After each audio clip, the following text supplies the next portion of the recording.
They said, Gaz, you lock in from one end and we'll rotate the other end. Yeah, obviously when you lose someone as Josh's quality, it's a big loss for the bowling attack. But I think you've got to give Pat and Mitch some very high credit. I think their effort that they've shown, not just this Test match, but obviously this Test match has been highlighted, but throughout the whole summer and even throughout the Ashes, I think the workload that these guys are producing, but the quality that they're doing it at is absolutely incredible, to be honest with you. I've got nothing but praise for the guys, the work ethic, but their preparation has been world class. There's no wonder that they're the best in the world in my eyes. So, and it's just great to see the guys getting the reward that they deserve. So pretty happy. And it's a pretty fierce contest at times, with, especially with some of the short pitch bowling, all that kind of thing. Tim has just sort of used the term body line to describe, the intensity of that battle and maybe what you might expect in Melbourne. Did the guys really sort of embrace that physicality and the Yeah, I think you got to embrace it. It's a challenge. As I said before, we were playing against the number 2 team in the world, so then they've had success playing the brand of cricket that they're playing at the moment. So I think the body line series, I'm not sure about that line, but it's short bowling is going to be a tactic. It's something that I'm not going to bowl, but I'm going to cop it. So it's unfortunate I can't dish it out. So that's why I've got to get the big boys to look after me. So I've just got to remind them every now and then that they hit me today. But it's one of those things where it is what it is. You're playing Test cricket against some of the best players in the world at the highest level. So you want to challenge yourself, and whether that's short bowling, then bring it on. Whether it's nipping around, whatever it may be, it's a good contest, and we've got to do some work, I guess. There's a couple of comments coming through on the mic during the game about referencing the New Zealand's nice guy image. Do you feel like, was there? Do you feel like they've lost that thing? No, they are a bunch of nice guys. They're lovely guys. They don't sledge me or anything, so I've got absolutely no drama with the Kiwis. They're lovely guys, and there's some world-class cricketers in that squad. So we're expecting them to bounce back pretty hard. No one likes losing, so come Boxing Day, we're going to make sure that we're very well prepared. Can you expect that you might get through a bit extra what you get in Melbourne like you did here, given it's what the Melbourne Olympics been like in the past, pretty talent friendly? Yeah, I guess so. It's a challenge for me, and I love challenges. I love bowling, so that's the workload doesn't affect me or worry me at all. I love bowling. I want the ball in my hand every opportunity I get. I'm just very lucky that I've got probably one of the best bowling squad in the world. I'm part of, so it's pretty special. And if I have to bowl a lot of overs, I'll do what it takes for the team. To be honest, I'm not worried about bowling long overs. Today, and what he might do to replace Josh, whether it be trying to find an all-round somewhere, or even possibly play 4 quicks with a spinner that's already been a spinner. Is that something that might be required, do you think, or do you sort of back the core bowling you've got to get it done? To be honest with you, I haven't been to the MCG in a while. From all reports, there's been a contest between bat and ball, and last week there was more than a contest. But I'm looking forward to getting to the MCG and seeing what they're producing. I'm not here to answer any selection because my opinion doesn't matter. So I'll leave that to Tim, Justin and Cracker and Mr. Bailey. So it should be good fun.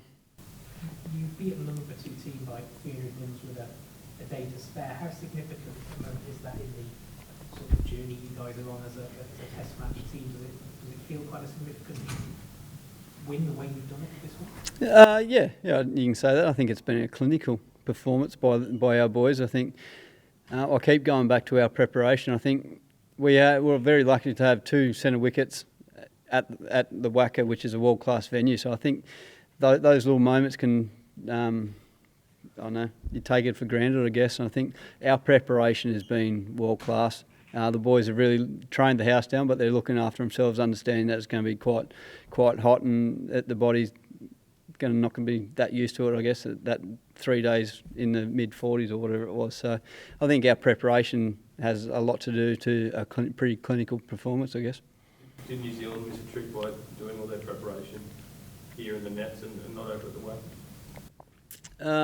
I don't know. I haven't really been at the nets too much, so I can't really comment. But to be honest, I'm not really worried about their preparation. I'm just really worried about what we're doing as a team. And as a goal, we want to be the best team in the world. And I think if we're taking little steps, but I think there's a long way to go. But we're heading in the right direction. And if our preparation keeps going like that, and if we're able to keep getting the reward that we're getting at the moment in the middle, there's going to be challenging times here and there. But if we can really learn from those experiences and really push on, then hopefully we'll get to our goal. It's not going to come next week, but who knows, 6 months, a year, 2 years, whatever it may be, that's our goal as a team. I think it's a pretty special goal to have as a team.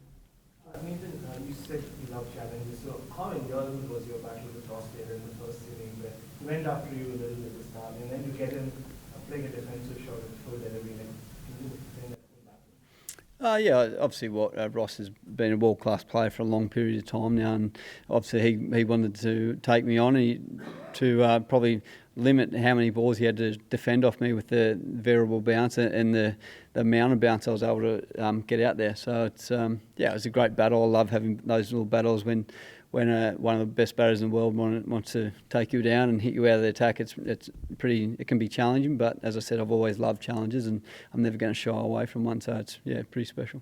And Jim just spoke about how you're getting more comfortable with the settled nature of the short leg positions. So just the fact that you had weight and head now almost settled, is that just gives you more confidence? I think it comes off my rhythm. I'm very happy with the way the ball's coming out of my hand at the moment and very confident with my stock ball. So, and the more stock balls that I'm able to put in that good area and challenge these guys' defence, anyone's defence around the world, then I'm going to be pretty happy with that. And whether I've got two short legs or one or a leg slip or whatever it may be, I think my best ball will hopefully challenge a lot of guys around the world. Your results, your personal results here this year and last year, might this be your favourite pitch in the country, bowling? I don't mind Adelaide, Ram.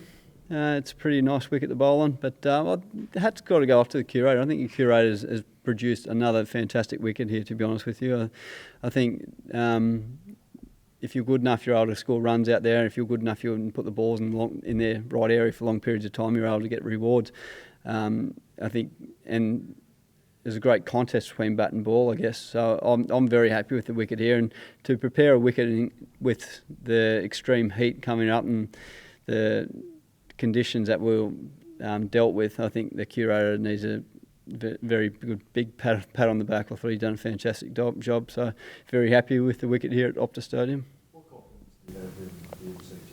We're going to see a deck that's supposed to give a little bit more assistance to the bowling on the last. Well, I'm always going to be on the curator's side. So, I'm confident that it's going to be a good wicket there.